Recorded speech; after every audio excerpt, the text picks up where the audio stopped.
ایمان والو اللہ کو بکثرت یاد کیا کرو اور صبح و شام اس کی تسبیح بیان کیا کرو۔ اللہ سبحانہ تعالیٰ اس آیت میں اہل ایمان کو حکم دے رہے ہیں کہ وہ اس کی حمد، تسبیح، تکبیر اور لا الہ الا اللہ کے ساتھ کثرت سے اس کا ذکر کیا کریں، یعنی اس کو بہت زیادہ یاد کیا کریں۔ ابن عباس رضی اللہ عنہ کہتے ہیں کہ اللہ نے ہر فرض کی کوئی نہ کوئی حد مقرر فرمائی ہے، یعنی صبح کے 2 فرض ہیں، شام میں 3 فرض ہیں، تو ہر فرض کی ایک حد ہے۔ رمضان کے روزے فرض ہیں تو 1 مہینے کے فرض ہیں۔ پھر عذر کی حالت میں وہ بھی معاف ہے، یعنی اگر انسان کو کوئی حقیقی عذر پیش ہو تو اس سے بھی اللہ تعالیٰ درگزر کرتے ہیں، لیکن نہ اس کے ذکر کی کوئی حد ہے اور نہ وہ کسی عذر سے معاف ہوتا ہے، یعنی اگر غفلت برتو۔ ہاں عقل یا ہوش نہ رہے تو اور بات ہے۔ اللہ تعالیٰ فرماتے ہیں سورۃ النساء میں فَاذْكُرُوا اللَّهَ قِيَامًا وَقُعُودًا وَعَلَىٰ جُنُوبِكُمْ، اللہ کا ذکر کرو کھڑے، بیٹھے، لیٹے، یعنی ہر حال میں اللہ کو یاد کرتے رہو۔ یعنی ہم نے یہ خود ساختہ پابندیاں لگائی ہوئی ہیں کہ اس کیفیت میں ذکر نہیں کرنا، یا لیٹ کے نہیں کرنا، ضرور بیٹھو یا قبلے کی طرف رخ کر کے بیٹھو یا باوضو ہو کے بیٹھو پھر ہی ذکر کر سکتے ہو۔ نہیں، ایسا کچھ نہیں، ہر حال میں اللہ کا ذکر کر سکتے ہیں۔ نبی صلی اللہ علیہ وسلم کے بارے میں آتا ہے کان یذکر اللہ فی کل احیانہ، کہ آپ اپنے ہر طرح کے حالات میں، ہر طرح کے اوقات میں اللہ کا ذکر کیا کرتے تھے۔ اور یہاں پر کیا فرمایا وسبحوہ بکرۃ واسیلا، صبح اور شام یعنی دن کے پہلے پہر اور دن کے پچھلے پہر اللہ کی تسبیح کرو، کیونکہ جب انسان ایسا کرتا ہے تو اللہ تعالیٰ کی رحمتیں آتی ہیں۔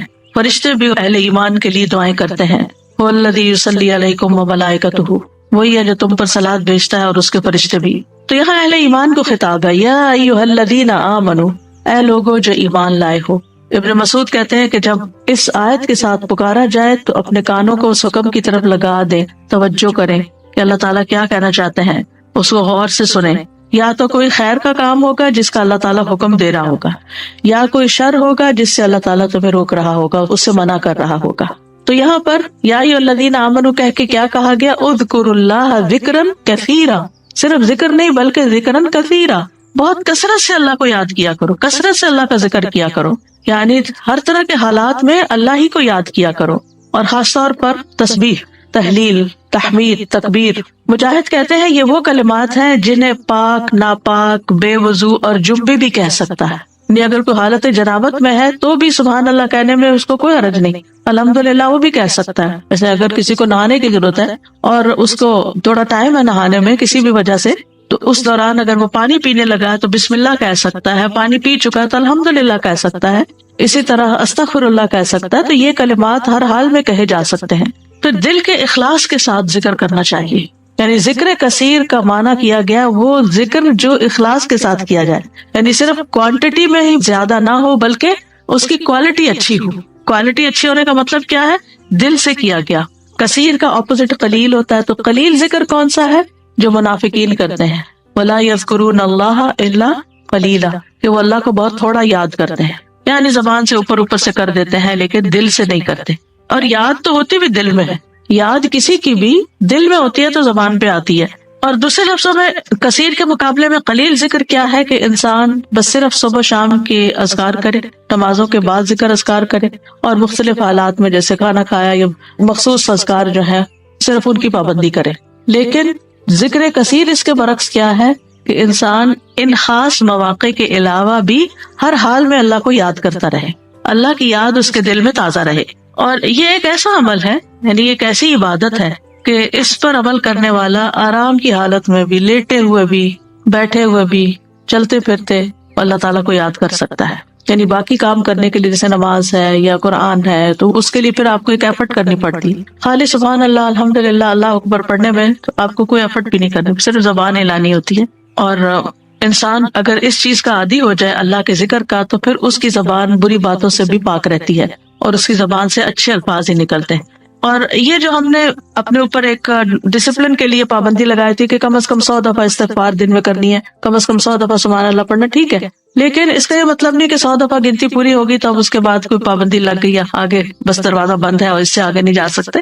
اتنا تو منیمم کرے ہی، یعنی اپنے آپ کو پابند کرے، کیونکہ جب انسان کسی بھی کام کے لیے اپنا ٹارگٹ سیٹ کر لیتا ہے نا کہ آج دن میں یہ کام میں نے اتنی دفعہ کرنا ہے، یا فلاں اور فلاں کام آپ کی ٹو ڈو لسٹ ہوتی ہے، تو آپ پھر اس کو چیک کرتے رہتے ہیں کہ ہاں یہ کام ہو گئے. اور اگر آپ نے کوئی ٹارگیٹ نہیں سیٹ کیا ہوا، ہاں میں کروں گی، تو پھر وہ کام نہیں ہو پاتا. تو اس لیے انسان کو اپنے لیے ٹارگیٹ رکھنے چاہیے، جتنے بھی آسانی سے رکھ سکے، 100 دفعہ 200 دفعہ کچھ بھی، لیکن اس کے علاوہ بھی کھلا بھی ضرور پڑھنا چاہیے، اور یہاں اسی کی طرف توجہ دلائی گئی ہے. امام ابو عمر ابن الصلاح سے پوچھا گیا کہ ذکر کی وہ کتنی مقدار ہے جس کو کرنے کے بعد انسان ان لوگوں میں شامل ہو جائے جو کثرت سے اللہ کا ذکر کرنے والے ہیں. قرآن مجید میں آتا نا، وَالذَّاكِرِينَ اللَّهَ كَثِيرًا وَالذَّاكِرَاتِ أَعَدَّ اللَّهُ لَهُم مَغْفِرَةً وَأَجْرًا عَظِيمًا، کہ جو بہت زیادہ اللہ کا ذکر کثرت سے کرتے ہیں، مرد ہیں عورتیں ہیں، اللہ نے ان کے لیے بہت بڑا اجر تیار کر رکھا ہے اور بخشش عطا کرے گا اس کو. یعنی وہ پھر کیا ہے، یعنی کتنا کرے کہ ہم ایسے خوش قسمت لوگوں میں شامل ہو جائیں. انہوں نے کہا کہ اگر وہ نبی صلی اللہ علیہ وسلم سے ثابت شدہ اذکار پر ہمیشگی کرتا ہے، ثابت شدہ یعنی جو پروون ہے، سنت میں موجود ہے، تو وہ ان لوگوں میں شمار ہوگا جو مرد اور عورتیں اللہ کا کثرت سے ذکر کرتے ہیں. وَسَبِّحُوهُ بُكْرَةً وَأَصِيلًا، اور اس کی تسبیح بیان کرو صبح اور شام. تسبیح کا مطلب ہے اللہ تعالیٰ کی ذات کو ان تمام صفات اور افعال سے پاک بیان کرنا جو اس کے لیے جائز نہیں، یعنی اللہ کو ہر عیب سے پاک بیان کر. اب دیکھیے کہ شیطان جو ہے نا، وہ انسان کا دشمن ہے، اور شیطان انسان کے دل میں اللہ تعالیٰ کے بارے میں کوئی نہ کوئی بدگمانی ڈال دیتا ہے، کوئی نہ کوئی ایسے خیالات ڈال دیتا ہے کہ جو انسان کی عقل نہیں بھی مانتی اور اس کو پسند نہیں بھی آتے، لیکن وہ خیال گزر جاتے ہیں، آتے ہیں اور چلے جاتے ہیں، جن کو وسوسے کہا جاتا ہے. اور اس کا شکار ہر انسان ہوتا ہے کسی نہ کسی درجے پر. سورۃ قاف میں اللہ تعالیٰ فرماتے ہیں وَنَعْلَمُ مَا تُوَسْوِسُ بِهِ نَفْسُهُ، اور ہم جانتے ہیں جو اس کا نفس اس کو وسوسے ڈالتا ہے. انسان کے اندر جو اندر سے اٹھتے ہیں، یہ شیطان کی ڈالی ہوئی نجاست ہوتی. اب اس کا توڑ کیا اب انسان پریشان ہو کے بیٹھا رہے؟ کچھ لوگ بے حد پریشان رہتے ہیں کہ ہمیں وسوسے آتے ہیں. وسوسے ہر ایک کو آتے ہیں، لیکن ان کا پیچھا نہیں کرنا چاہیے اور ان کو جھٹک دینا چاہیے. جیسے آپ کہیں سے گزر رہے، آپ کے کپڑوں پہ گرد و غبار پڑ گیا تو آپ کیا کرتے ہیں؟ جھٹک دیتے ہیں. بس وسوسوں کو جھٹکتے چلے جائیں، ان کو ٹھہرنے نہ دیں. دوسرا یہ ہے کہ اللہ سبحانہ تعالیٰ کی تسبیح بیان کرے کہ اللہ تعالیٰ یہ جو برے خیالات آتے ہیں آپ ان سب سے پاک ہیں. تو تسبیح اس کا علاج ہے، تسبیح اس کا اینٹیڈوٹ ہے. اور پھر خاص طور پر بکرتم و اصیلا، پہلے پہر اور پچھلے پہر، دن کے ابتدائی حصے میں اور دن کے پچھلے حصے میں. بکرا کا لفظ جو ہے، یعنی عام طور پر علماء اس کو سورج نکلنے تک کے وقت کو بکرا کہتے ہیں، اس کو یوں ڈیفائن کیا گیا. اور اصیلا جو ہے عصر اور مغرب کا درمیانی وقت ہے، یعنی قبل طلوع الشمس و قبل غروبها، سورج نکلنے سے پہلے اور سورج غروب ہونے سے پہلے کا وقت جو ہے یہ اذکار کا وقت ہے. اور سبحوہ میں بعض علماء نے سبحہ کا مطلب یہاں نماز فجر اور نماز عصر بھی لیا ہے. تو ذکر کے بعد تسبیح کو خاص طور پر الگ سے بیان کیا گیا. دیکھیں آیت کے پہلے حصے میں کیا ہے، اذکروا اللہ ذکرا کثیرا، کثرت سے ذکر کرو، تسبیح اس کے اندر شامل ہے، لیکن پھر اس کو الگ سے بیان کیا گیا وسبحوہ، یعنی تسبیح کرو، اس لیے کہ باقی اذکار پر اس کی فضیلت ہے. یعنی تسبیح کی خاص فضیلت ہے. یعنی کچھ ذکر ہوتے ہیں نا کہ جس میں انسان اللہ تعالیٰ کو یاد کرتا ہے، اللہ تعالیٰ کی بڑائی بیان کرتا ہے، اللہ تعالیٰ کی تعریف بیان کرتا ہے، وہ بھی بہت اچھی بات ہے. اور کچھ ذکر ایسے ہیں کہ جن میں انسان اللہ تعالیٰ کو ہر عیب سے پاک قرار دیتا ہے. تو تعریف مکمل ہی نہیں ہوتی، ذکر مکمل ہی نہیں ہوتا جب تک آپ تسبیح نہ کریں. تو تسبیح اس کا ایک لازمی حصہ ہے. اور پھر خاص طور پر اس لیے بھی کہ جیسے یعنی صبح شام وقت بھی بتا دیا گیا کہ تسبیح کا زیادہ اچھا وقت جو ہے یا مناسب وقت صبح اور شام ہے، کیونکہ یہ اوقات اپنے اندر ایک خاص فضیلت رکھتے ہیں. صبح کا وقت یہ برکت کا وقت ہے، اور والعصر، عصر کے وقت کی اللہ نے قسم کھائی ہے. ادھر فجر کی والفجر ولیال عشر، اور ادھر عصر کی والعصر ان الانسان لفی خسر. وہاں پر انسان کو ایک دن مل رہا ہوتا ہے اور عصر کے وقت دن ہاتھ سے جا رہا ہوتا ہے، انسان خسارے میں پڑ رہا ہوتا ہے، لوز کر رہا ہوتا ہے، ایک چیز ہاتھ سے چھٹ رہی ہوتی ہے. تو جس وقت کوئی نعمت مل رہی ہے اس وقت بھی اللہ کو یاد کرو، اور جس وقت کوئی نعمت جا رہی ہے اس وقت بھی خاص طور پر اللہ کو یاد کرو. ان اوقات میں اگر انسان اللہ تعالیٰ کو یاد کرتا ہے تو پھر ڈپریشن کا شکار نہیں ہوتا. یہ ذکر اس کے دل کو اسٹرینتھن کرتا ہے، اس کو قوت عطا کرتا ہے. اور یہ دو اوقات جو ہوتے ہیں ان میں ذکر تھوڑا سا مشکل بھی ہوتا ہے، کیونکہ آپ دیکھیں کہ فجر کی نماز پڑھنے کے بعد جو نیند کا آپ کے اوپر خاص طور پہ راتیں آج کل بہت چھوٹی ہیں، تو اس وقت اپنے آپ کو روک کر رکھنا اور بٹھا کر، خاص طور پر اگر آپ کو اشراق پڑھنے کی عادت ہے تو وہ سارا وقت یعنی آپ اسٹرگل کر رہے ہوتے ہیں کہ سوتے جاگتے گزار رہے ہوتے ہیں کہ آپ سوئے نہیں اس وقت، کیونکہ بہت زیادہ برکت کا وقت ہے. یعنی کوئی معمولی اجر ہے کہ پورے حج اور عمرے کا ثواب اگر انسان فجر کی نماز پڑھ کے اپنی جگہ پہ بیٹھا رہے اور ذکر اذکار کرتا رہے اور پھر سورج نکلے اور پھر 2 رکعت پڑھ لے تو اتنا زیادہ اجر و ثواب. تو یہ اجر و ثواب ایسے مفت میں نہیں ملتا. اللہ تعالیٰ کو پتا تھا کہ یہ وقت بندوں پہ کتنا بھاری ہوگا. اور اسی طرح عصر کا وقت کام کاج کا وقت ہوتا ہے، دن جا رہا ہوتا ہے، انسان اپنے کام سمیٹ رہا ہوتا ہے، جیسے خاص طور پر جو لوگ جابس پر ہوتے ہیں یا بزنس میں ہوتے ہیں تو وہ آفٹر نون میں یعنی پھر تھکان کا شکار ہو جاتے ہیں سارا دن کام کرنے کے بعد. تو کچھ لوگ اس وقت آرام کرنے لگتے ہیں، تو وہ وقت بھی بڑا قیمتی وقت ہے. لیکن یاد رکھیے کہ ان افضل اوقات کے علاوہ سارا دن بھی اور کسی بھی وقت ذکر کرنا باعث فضیلت ہے. اور اللہ تعالیٰ نے تو ہمیں پیدا ہی اپنی عبادت کے لیے کیا ہے. تو عبادت کی کچھ خاص شکلیں ہیں اور کچھ خاص طریقے ہیں اور کچھ عمومی چیزیں ہیں جو انسان کا ہر وقت عبادت میں شامل کر سکتی ہیں. وما خلقت الجن والانس الا لیعبدون. امام نووی کہتے ہیں کہ اس آیت سے پتہ چلا کہ بندے کی افضل حالت وہ ہے جب وہ اپنے رب کا ذکر کر رہا ہوتا ہے اور وہ ان اذکار میں مصروف ہوتا ہے جو رسول اللہ صلی اللہ علیہ وسلم سے وارد ہے، یعنی جو آپ نے بتائے ہیں یا آپ نے کیے ہیں. اور اس طرح انسان اپنے زندگی کا مقصد پورا کر رہا ہوتا ہے. اس کے علاوہ ہم دیکھتے ہیں کہ تمام مخلوقات اللہ کا ذکر کرتی ہیں. تسبح لہ السماوات السبع. 7 آسمان اللہ کی تسبیح بیان کرتے ہیں. کبھی ہمیں خیال نہیں آیا آسمان کی طرف دیکھتے ہوئے کہ یہ تسبیح کر رہا ہے. اور یہ نہیں 7 کے 7 کر رہے ہیں. والارض، یہ زمین جس پہ ہم چلتے ہیں، جس پہ ہم چیزیں اگاتے ہیں اور جس پہ گھر بناتے ہیں، یہ زمین بھی اللہ کی تسبیح بیان کرتی ہے. ومن فیہن، اور جو مخلوق ان کے اندر ہے، آسمان و زمین کے بیچ میں یا زمین کے اندر، چھوٹے چھوٹے کیڑے مکوڑے، ہر چیز، بڑے بڑے آبجیکٹس، سبھی تسبیح کرتے، چرند پرند حیوان انسان. پھر فرمایا وَإِن مِّن شَيْءٍ إِلَّا يُسَبِّحُ بِحَمْدِهِ، اور کوئی چیز نہیں مگر وہ اس کی حمد کے ساتھ اس کی تسبیح کرتی ہے. وَلَٰكِن لَّا تَفْقَهُونَ تَسْبِيحَهُمْ، لیکن تم ان کی تسبیح کو سمجھتے نہیں ہو، یعنی ان کی اپنی زبانیں، ان کی اپنی بولیاں ہیں. إِنَّهُ كَانَ حَلِيمًا غَفُورًا، بے شک وہ ہمیشہ سے بے حد بردبار، نہایت بخشنے والا ہے. داؤد علیہ السلام کے بارے میں ہم جانتے ہیں کہ ان کے ساتھ پرندے اور پہاڑ تسبیح کیا کرتے تھے. وَسَخَّرْنَا مَعَ دَاوُودَ الْجِبَالَ يُسَبِّحْنَ وَالطَّيْرَ، ہم نے داؤد کے ساتھ پہاڑوں کو مسخر کیا جو تسبیح کرتے تھے. فرشتے تسبیح کرتے ہیں. وَالْمَلَائِكَةُ يُسَبِّحُونَ بِحَمْدِ رَبِّهِمْ وَيَسْتَغْفِرُونَ لِمَنْ فِي الْأَرْضِ، فرشتے اپنے رب کی حمد کے ساتھ تسبیح کرتے ہیں اور زمین والوں کے لیے بخشش کی دعائیں کرتے ہیں. حاملین عرش جو ہیں وہ خاص طور پر اللہ کا ذکر کرتے ہیں. ان سب میں آپ دیکھیے، چاہے زمین آسمان کی ہر چیز ہو، چاہے فرشتے ہوں، چاہے پیغمبر ہوں، سب کے ساتھ تسبیح کا لفظ آ رہا ہے کہ تسبیح کرتے ہیں. یعنی خالی ذکر نہیں آیا بلکہ تسبیح آیا ہے. تو اس سے بھی تسبیح کی فضیلت پتہ چلتی ہے. سبحان اللہ و بحمدہ سبحان اللہ العظیم، تسبیح بیان یعنی اللہ تعالیٰ کو ہر عیب سے پاک قرار دینا کہ اس میں کوئی نقص نہیں، کوئی کمی نہیں، وہ پرفیکٹ ہے، کوئی عیب نہیں، اس کا کوئی فیصلہ غلط نہیں، اس کا کوئی حکم، اس کا دین، ہر چیز صحیح ہے، جو بھی اس نے بنائی ہے پرفیکٹ بنائی ہے. تو الذین یحملون العرش ومن حولہ یسبحون بحمد ربہم، جو فرشتے عرش اٹھائے ہوئے ہیں اور جو اس کے ارد گرد ہیں، سب اپنے پروردگار کی حمد کے ساتھ اس کی تسبیح کر رہے ہیں، یعنی سارے کے سارے تسبیح کرتے ہیں. اور جہاں تک ذکر کا تعلق ہے تو قرآن مجید میں ذکر کا لفظ بھی آتا ہے، یعنی عمومی ذکر تسبیح کے علاوہ جو بھی ذکر ہو، اللہ اکبر ہو، الحمدللہ ہو، لا الہ الا اللہ ہو، یا اور جو اذکار ہمیں بتائے گئے ہیں صبح و شام کے. تو دیکھیے کہ مومنوں کی جو مختلف صفات بیان ہوئی ہیں ان میں صرف ذکر کے ساتھ کثرت کا لفظ آیا ہے.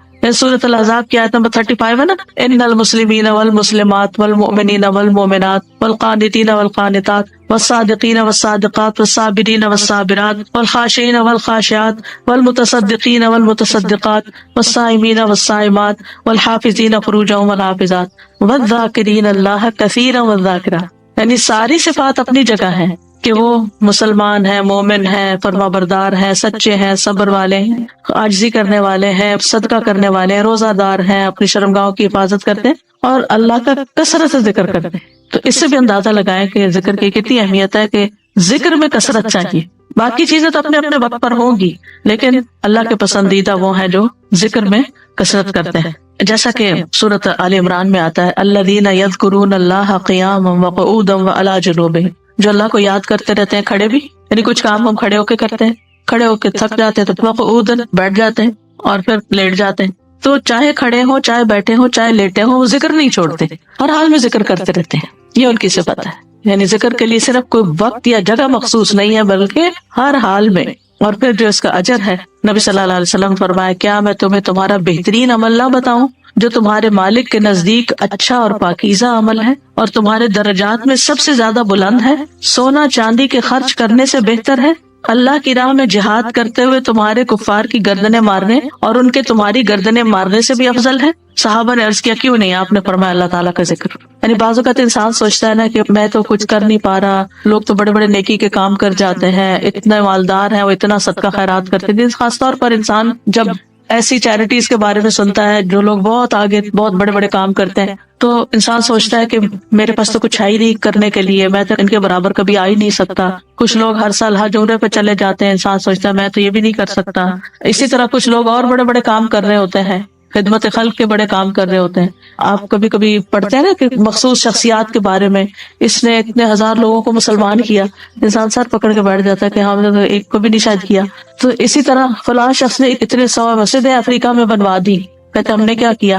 تو اپنا بہت ہی چھوٹا لگتا ہے بھی چھوٹا، ایسا کچھ نہیں، لیکن اس وقت کیا چیز انسان کو حوصلہ دلاتی ہے کہ پھر اگر ہمارے یہ وسائل نہیں ہے یا ہم یہ نہیں کر سکے، ہاں ہماری طلب تھی کہ ہم یہ کر سکیں، کچھ کام ہوتے ہیں جو انسان کے ڈریمز ہوتے ہیں، کاش میں زندگی میں یہ کر لوں، لیکن پھر بھی نہیں، حالات اجازت دیتے، وسائل نہیں ہوتے، لیکن ذکر کر کے آپ ان ساری چیزوں سے آگے نکل سکتے ہیں۔ کیونکہ جو لوگ بڑے بڑے کام کرتے ہیں ان کے ساتھ بڑے خطرات بھی ہوتے ہیں کہ کبھی کسی وقت دل میں ریاکاری آ جائے، کسی وقت دل میں تکبر آ جائے، لوگ تعریف کر کر کے دماغ خراب کر دیں، تو جو چپکے سے بیٹھ کے کہیں نہ کہیں اپنے کام کاج میں لگا ہوا ذکر کر رہا ہے، اس کا تو کسی کو پتہ ہی نہیں کہ وہ کیا کر رہا ہے، وہ کتنے خزانے جمع کر رہا ہے۔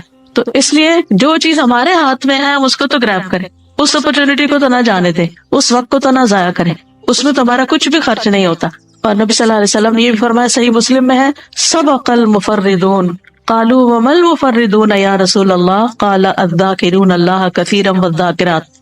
اچھا یہاں نوٹ کریں کہ ذکر کرنے والوں میں عورتوں کے نام بھی ساتھ ساتھ ہیں، کہ یہ صرف مردوں کے لیے نہیں ہے، عورتیں بھی اس میں شامل ہیں۔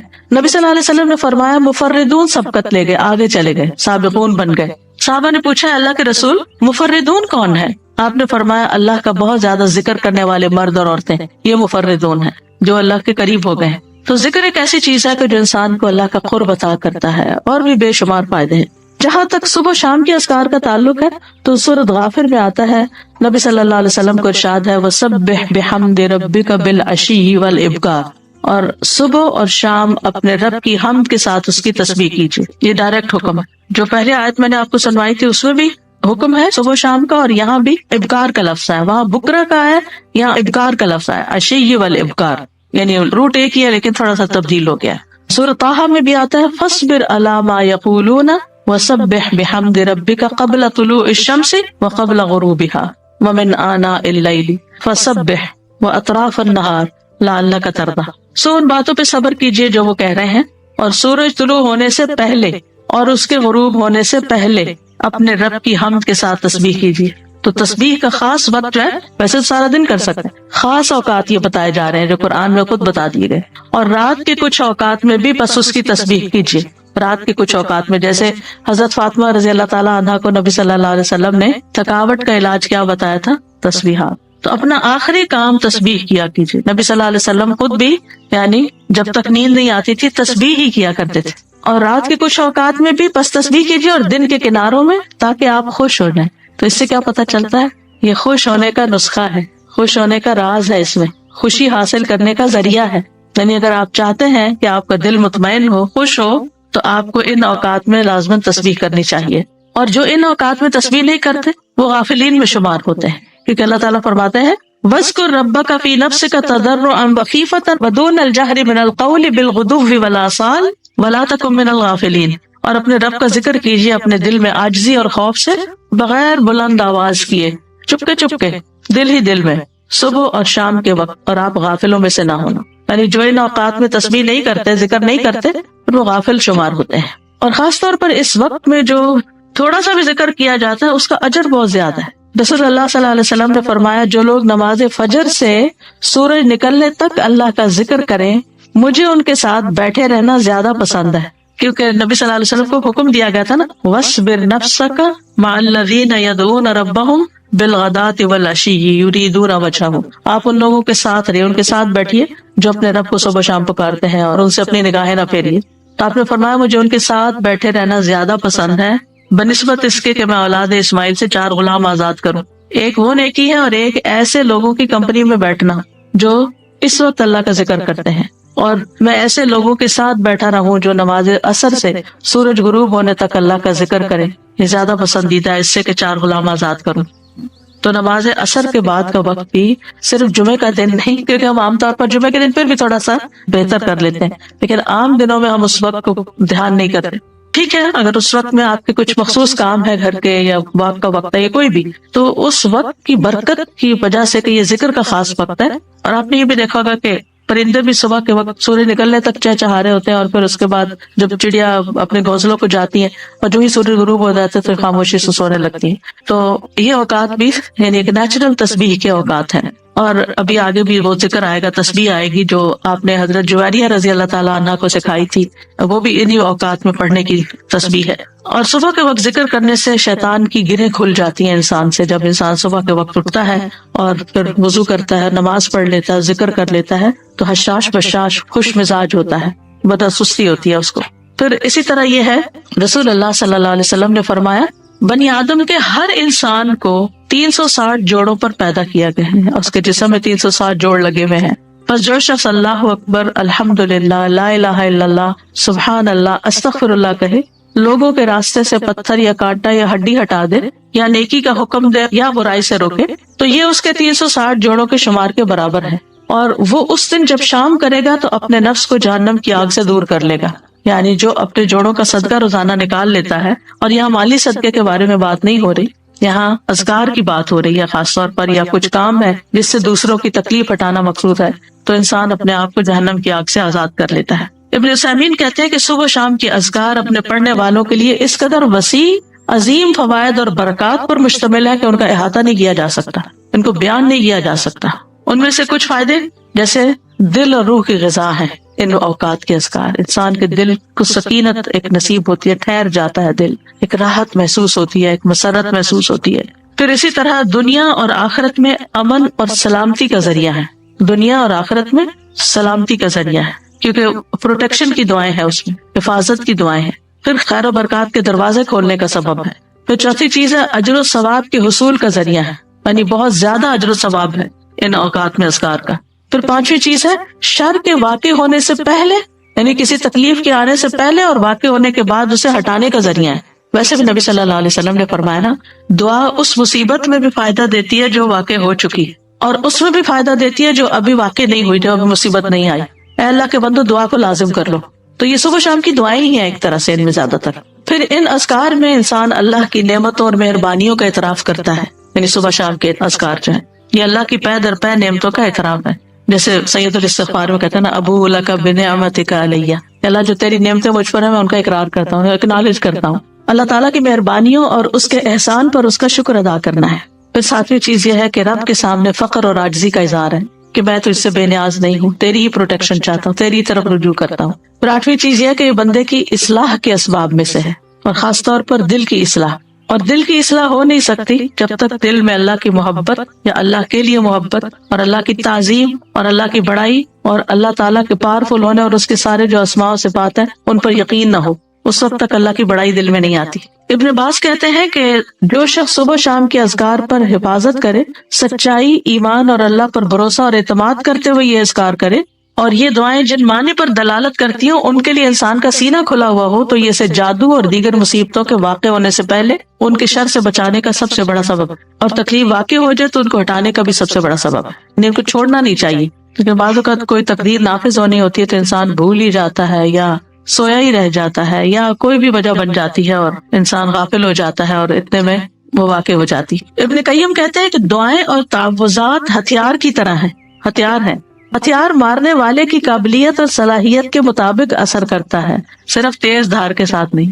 یعنی آپ کے پاس کیسی بھی سوڈ ہو، آپ کے پاس کیسی بھی گن ہو، لیکن اگر آپ کو چلانی نہیں آتی تو فائدہ نہیں ہے۔ جب ہتھیار کامل ہو اور اس میں عیب نہ ہو، اور وہ بازو طاقتور ہو جو ہتھیار چلاتا ہے، اور رکاوٹ نہ پائی جاتی ہو، تو اس ہتھیار کے ساتھ دشمن کے لیے تاثیر واقع ہوگی اور وہ دشمن کو بگا دے گا، زخمی کر دے گا۔ اگر ان چیزوں میں سے کسی میں کوئی کمی ہو جائے تو تاثیر بھی کم ہو جائے گی۔ کون کون سی چیزیں؟ ہتھیار بھی اچھا، عیب بھی نہ ہو، اور چلانا بھی صحیح آتا ہو۔ آپ نے عام طور پہ سنا ہوگا لوگ کہتے ہیں کہ ہم خود نہیں رقیہ کر سکتے، کسی راقی کے پاس جانے کی کیا ضرورت ہے۔ ہم بھی کر سکتے ہیں، وہ ضرور کرو، کسی نے منع تو نہیں کیا. لیکن بعض اوقات جو راکی ہوتے ہیں نا، ان کا جو یقین ہوتا ہے، ان کا جو انداز ہوتا ہے، ان کی جو آواز ہوتی ہے، اس کا اثر ہی کچھ اور ہوتا ہے. چلے رقیے کو آپ چھوڑیں، عام جو زبان میں بات کرتے ہیں، مثلا ایک شخص کہتا ہے ادھر آؤ، وہ بچے کو کہتے ہیں ادھر آؤ، وہ سنتا ہی نہیں، اس کہتا ہے ادھر آؤ تو وہ ڈر کے مارے آ جاتا ہے. کہنے والے کے کہنے میں بڑا فرق بھی ہوتا ہے اور اس کا اثر بھی فرق ہوتا ہے. کچھ لوگوں کی بات لوگ آسانی سے مان جاتے ہیں اور کچھ کی تو بالکل نہیں مانتے.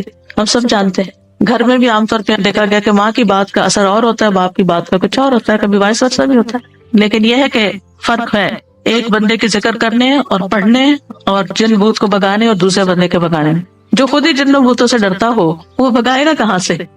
تو جو ایسا کام کرنے والے ہوتے ہیں نا، اللہ نے ان کو خاص صلاحیتیں دی ہوتی ہیں اور خاص ٹیکنیکس بھی دی ہوتی ہیں اور سجھائی ہوتی ہیں، ان کے دل میں ڈالی ہوتی ہیں. بعض اوقات وہ کوئی کسی کو نقل نہیں کر رہے ہوتے، وہ جو ان کے دل میں آتا ہے اس کے مطابق وہ بیان کرتے جاتے، پڑھتے جاتے ہیں مریض کے حسب حال، کیونکہ ہر مریض فرق ہوتا ہے، ان کا ایکسپیرینس بھی فرق ہوتا ہے کہ کیا چیز فائدہ دیتی کیا نہیں دیتی.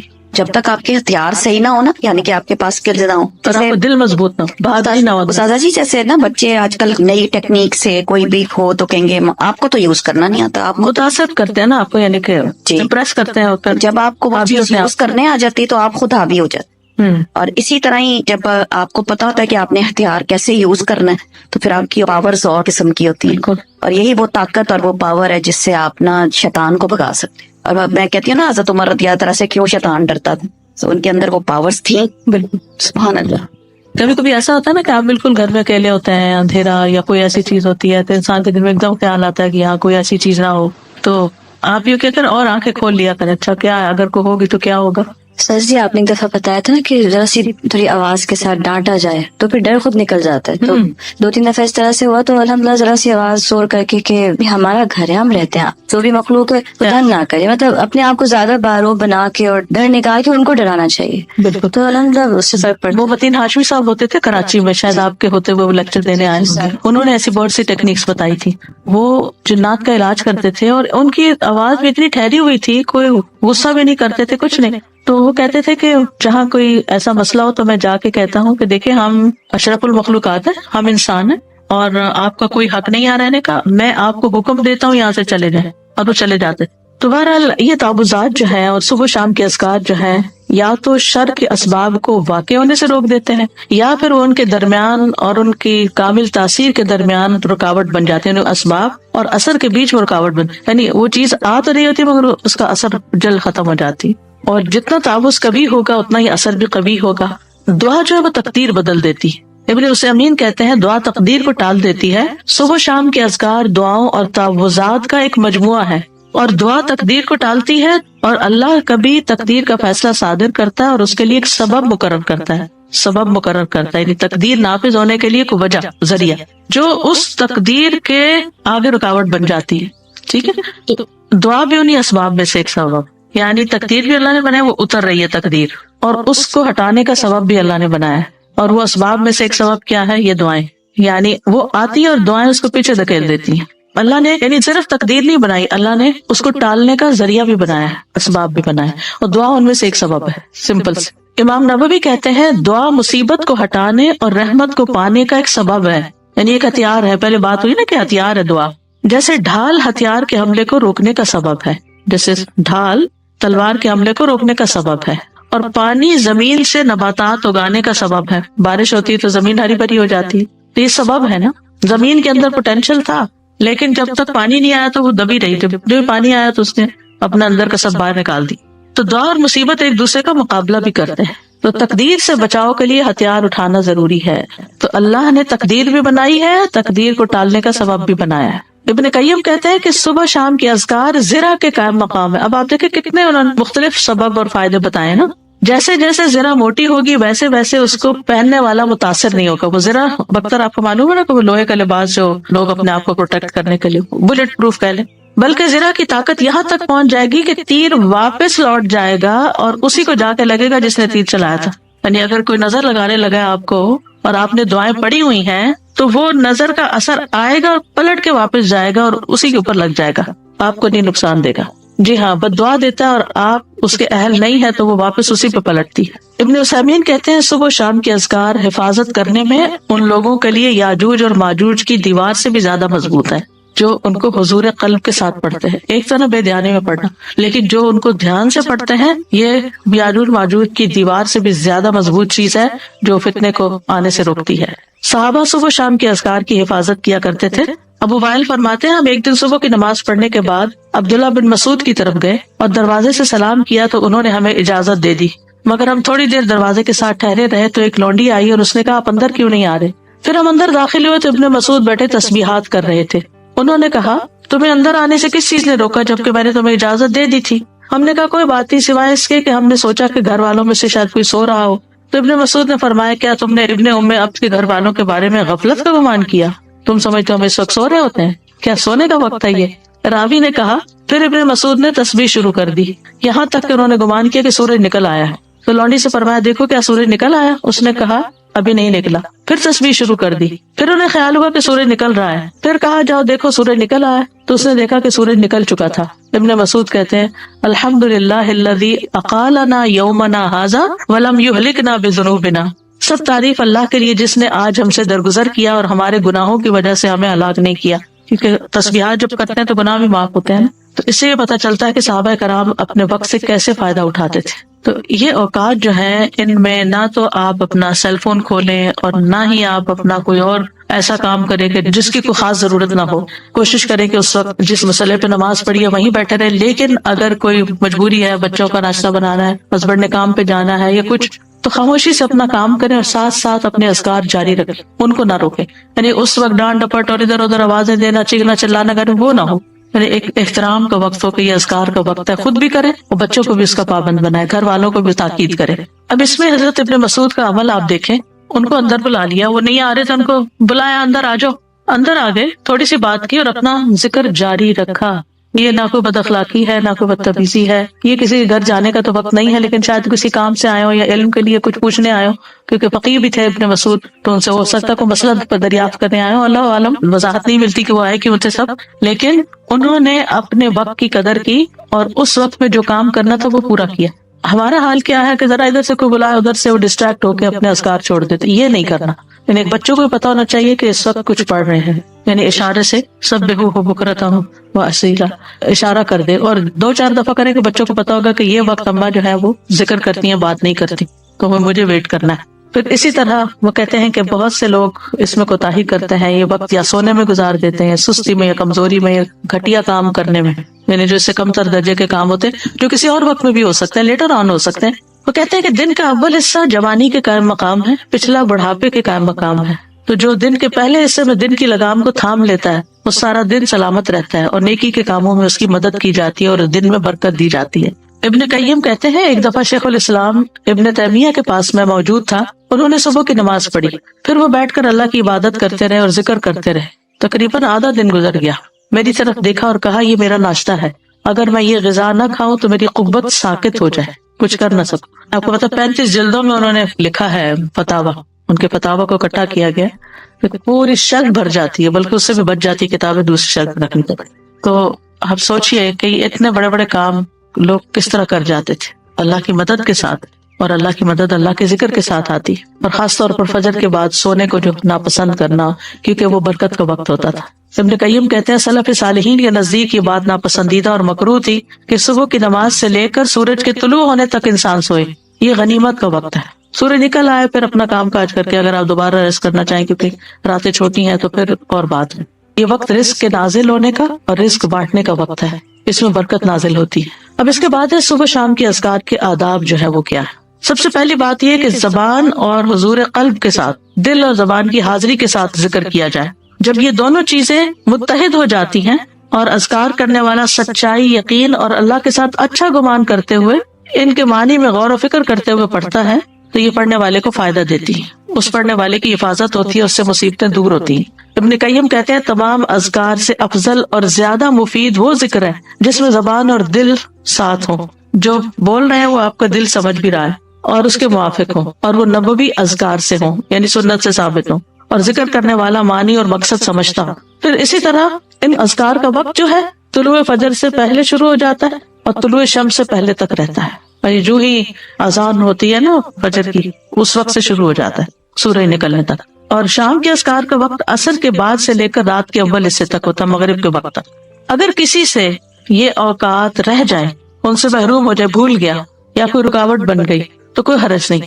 صبح کے اذکار چاشت کا وقت ختم ہونے تک پڑھ لے اور شام کے اذکار رات کے 1/3 حصے تک پڑھ لے.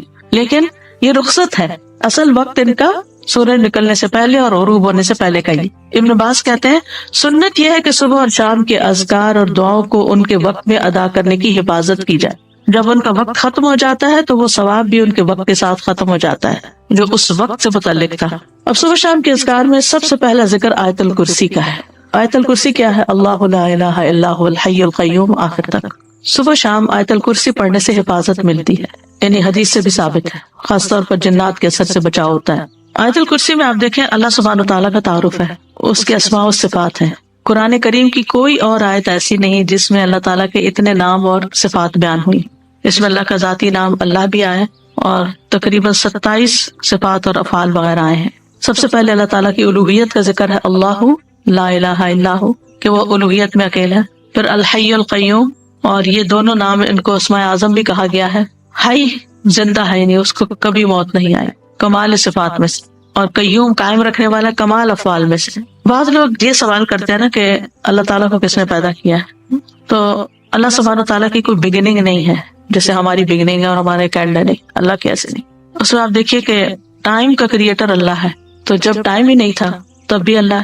یہ مہینے اور سال کس نے بنائے اور ان کی نشاندہی کس سے ہوتی؟ سورج سے. تو ایک وقت تھا کہ سورج نہیں تھا، دن اور رات نہیں تھے، مہینے اور سال نہیں تھے، اللہ تعالیٰ سب میں موجود تھا. هو الاول، وہی اول ہے، والآخر والظاہر والباطن. تو اس لیے اللہ سبحانہ وتعالیٰ کو پہچاننا ضروری ہے، اس کو جاننا ضروری ہے. اور اس پہچان اور جان کے ساتھ اگر آپ پھر ذکر کرتے ہیں تو اس کا اثر ہی کچھ اور ہوتا ہے. آیت الکرسی بہت پاورفل آیت ہے. اس کے پاور کی وجہ کیا ہے؟ اس میں اللہ تعالیٰ کے نام اور صفات بیان ہوئی. لا تأخذہ سنۃ ولا نوم، نہ اس کو نیند آتی ہے نہ اونگ آتی، ہلکی نیند بھی نہیں آتی، گہری نیند آتی ہی نہیں. پھر ہر چیز کا مالک ہے، لہو ما فی السماوات و ما فی الارض، ہر چیز اسی کی ہے، ہر چیز اسی کے کنٹرول میں ہے. من ذا الذی یشفع عندہ الا باذنہ، کوئی اس کے ہاں سفارش بھی نہیں کر سکتا، اس کی جرات بھی نہیں کر سکتا مگر جس کو وہ خود اجازت دے. یعنی پورا کنٹرول، اقتدار سب اسی کا ہے. یعلم ما بین ایدیہم وما خلفہم، اس میں اللہ تعالیٰ کے وسیع علم کی خبر دی گئی ہے. اللہ تعالیٰ بندوں کا ماضی مستقبل ہر چیز جانتا ہے. بندے اپنے بارے میں سب کچھ نہیں جانتے، اور جو جانتے ہیں وہ بھی ان کو یاد نہیں ہوتا. پچھلے دنوں کسی نے ایک نوٹ بھیجا، اس میں لکھا کہ جب آپ یونیورسٹی میں پڑھاتی تھی تو اس وقت الغدانی بنا تھا، تو میں ایک دن آپ کی کلاس اٹینڈ کرنے کے لیے گئی، تو آپ نے سنن نبی داؤد میں سے فلاں چیپٹر پڑھایا اور آپ سے اسٹوڈنٹ نے یہ سوال کیا اور آپ پیپر دے کے ان کے اوپر ڈسکس کریں. میرے کسی حافظے میں ہے ہی نہیں کچھ، مجھے بالکل یاد نہیں کہ ایک اسٹوڈنٹ نے آپ سے یہ سوال کیا تھا اور آپ نے اس کا یہ جواب دیا تھا، کچھ بھی یاد نہیں. ہمارا اپنے بارے میں یہ حال ہے کہ ہم اپنے آپ کو نہیں جانتے. ہم جو کچھ کر چکے ہیں ہم نہیں جانتے کہ ہم نے زندگی میں کیا کچھ کیا، تو ہم کسی اور کے بارے میں تو کیا جانیں. لیکن اللہ سب کچھ جانتا ہے. یعلم ما بین ایدیہم، جو فیوچر میں ان کے آگے آ رہا ہے، وما خلفہم، جو پیچھے گزر چکا ہے، سب پتا ہے اس کو. یہ اس کے وسیع علم کی ایک جھلک ہے.